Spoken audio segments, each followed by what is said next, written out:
आज आलो आहे आम्ही कोकणामध्ये, म्हणजे जीवनशाळेमध्ये प्रसाद दादाच्या इथं. दादाचा आपण व्हिडिओ शूट करत आहोत. ती मातीत कष्ट करून आपण जगण्याचा एक अनोखा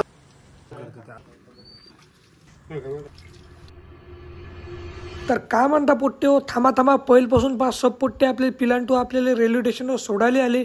इथून आमची ट्रेन होती Chhatrapati Shivaji Maharaj terminal, train number 12-112. आम्ही नेहमी ट्रॅव्हल करतो तर आम्ही जनरलच्या डब्यातच करतो, कारण की आम्हाला 10 लोक चांगले भेटतात, 10 लोक खराब भेटतात.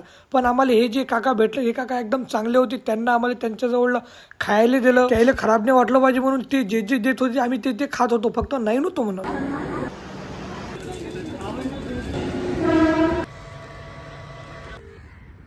मध्ये आलो, एवढी घाण आहे इथं, एवढी घाण आहे इथं, एकदम त्यात जाऊन थांबा लागत आहे. पूर्ण घाण आहे, हे सगळी घाण आहे, बेकार वातावरण आहे.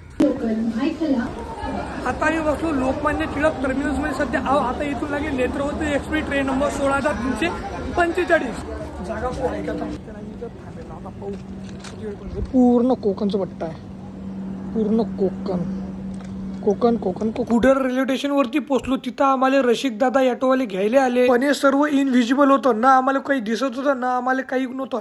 हे दादा आमचे फर्स्ट टाइम ओळखीचे झाले होते. आम्हाला तो अशी भीती वाटत होती, आम्ही चाललो कुठे, काय करतील, काय होईल काहीच माहित नव्हतं. पण आम्ही फक्त जात होतो. पण हे असं काही नव्हतं, हे फक्त आमच्या डोक्याची मानसिकता होती. या कोकणातले लोक पण चांगले आहेत, सर्व चांगलं आहे. आता आम्ही पोहोचलो होतो प्रसाद दादाजवळ, म्हणजे त्यांच्या जीवनशाळेमध्ये. तुम्ही म्हणसाल प्रसाद दादा कोण? तेच प्रसाद दादा, कोकणी रानमाणूस, म्हणजे कोकणातले.